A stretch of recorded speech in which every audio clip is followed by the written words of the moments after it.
नेता ब्राह्मण और ठाकुर और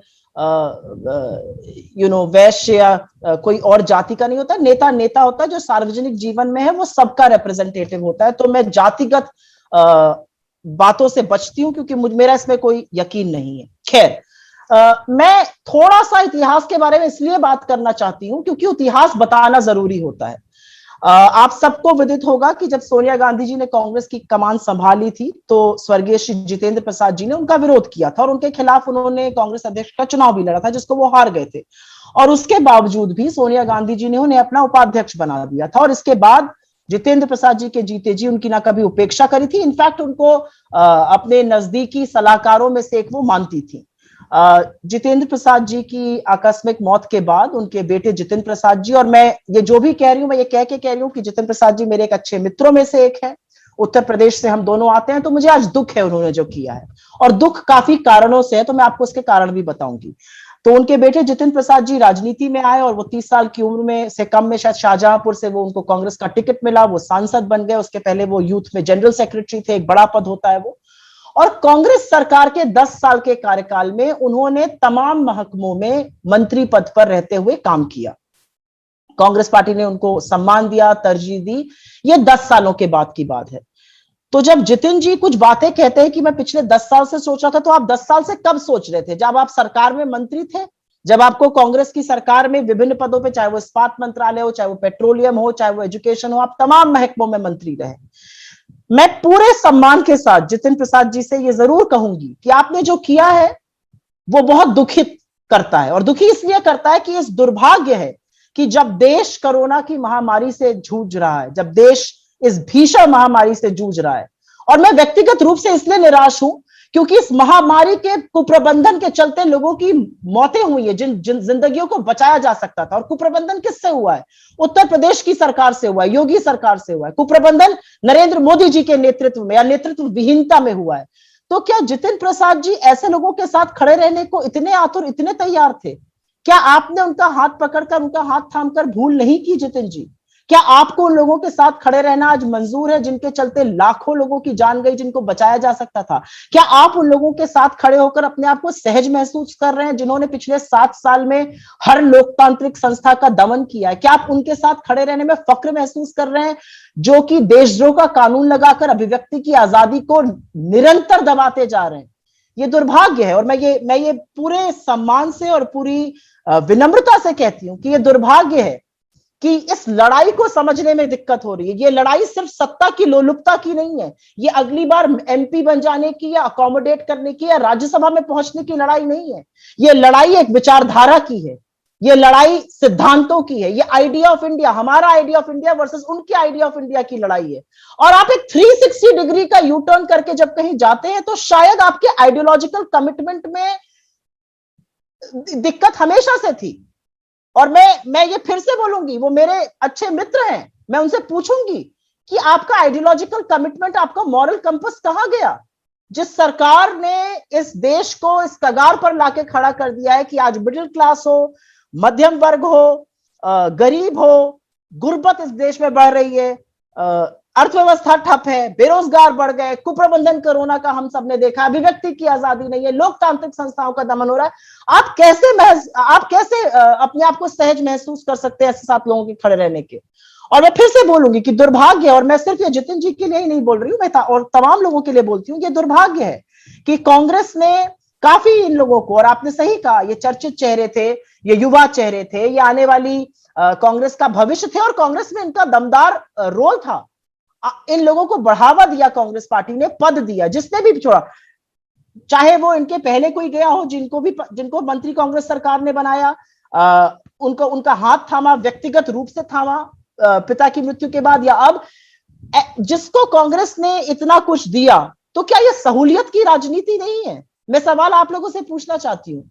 ये आइडियोलॉजिकल कमिटमेंट की बात है, ये सैद्धांतिक और विचारों की लड़ाई है, या ये सहूलियत की राजनीति? क्योंकि ये भी सच है कि पिछले 20-30 सालों में तमाम ऐसे राज्य हैं जहां पर हमारी सरकारें नहीं है, और आज भी वहां पर कांग्रेस के कार्यकर्ता, तमाम ऐसे कार्यकर्ता हैं जो हमारा झंडा लेके गांधी की विचारधारा को फैलाने के लिए, गांधी के इस देश की आत्मा को बचाने के लिए जूझ रहे हैं। वो सत्ता की लोलुपता में कहीं नहीं जा रहे हैं। तो ऐसा क्यों है कि ये कन्वीनियंस की राजनीति करी जा रही है?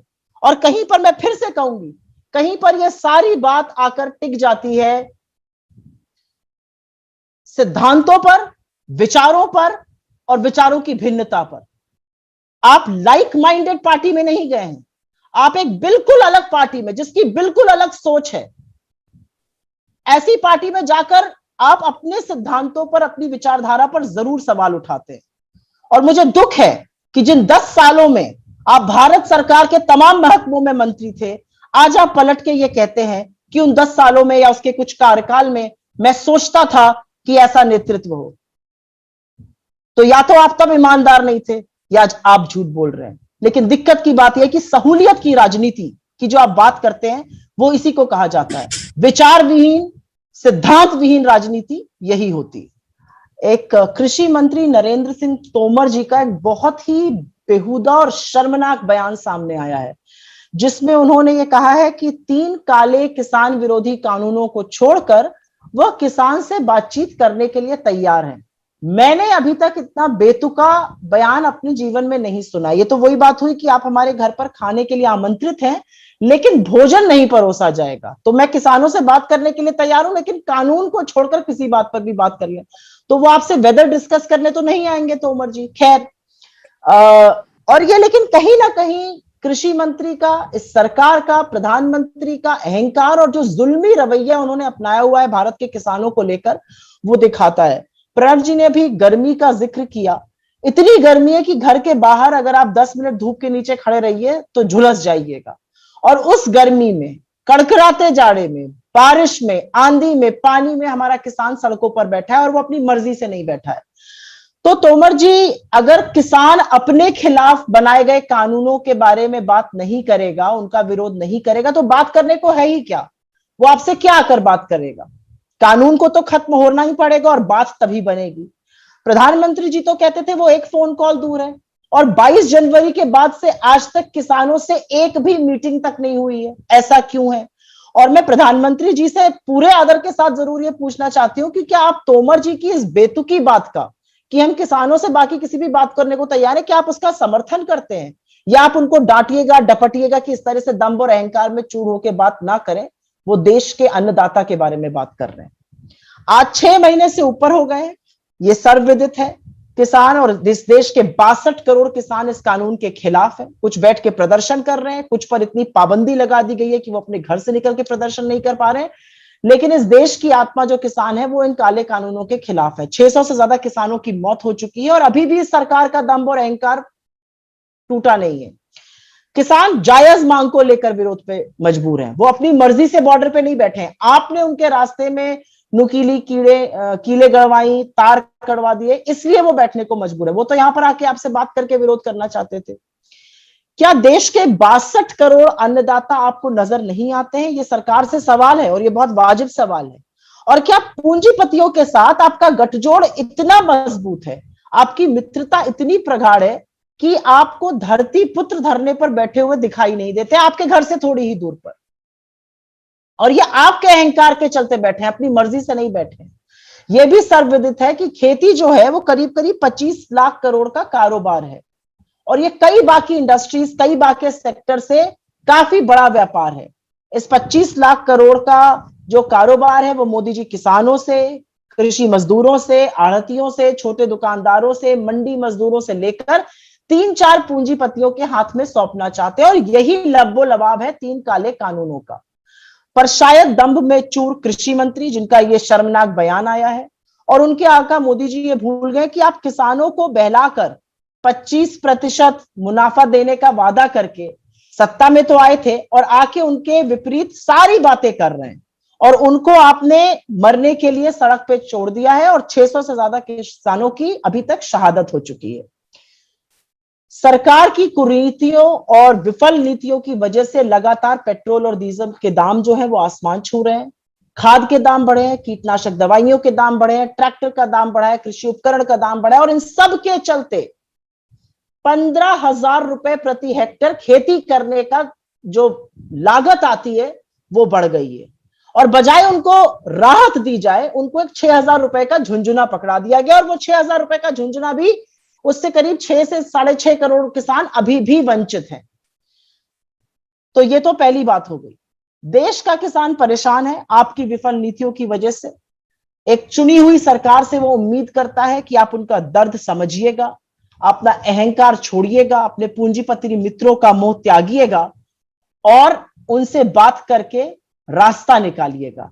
और इसीलिए हम पुनः कृषि मंत्री के इस बयान की कि हम कानून को छोड़ के बाकी कोई भी बात करने को तैयार हैं, इतने बयान की निंदा करते हैं। यह अत्यंत शर्मनाक है और मैं पुनः इस मंच से उनकी बर्खास्तगी की मांग करती हूं, क्योंकि कृषि प्रधान हमारे देश में किसानों के अपमान करने वाला, तिरस्कार करने वाला ऐसे व्यक्ति को सरकार में बने रहने का कोई हक नहीं है। सार्वजनिक जीवन में शायद यह असंवेदनशीलता की बहुत ही निम्न दर्जे की का उदाहरण है, जो इससे पहले कभी देखा नहीं गया है। इस खबर को अभी लाइक करें, शेयर करें, अभी चैनल को सब्सक्राइब करें और घंटी जरूर दबाएं।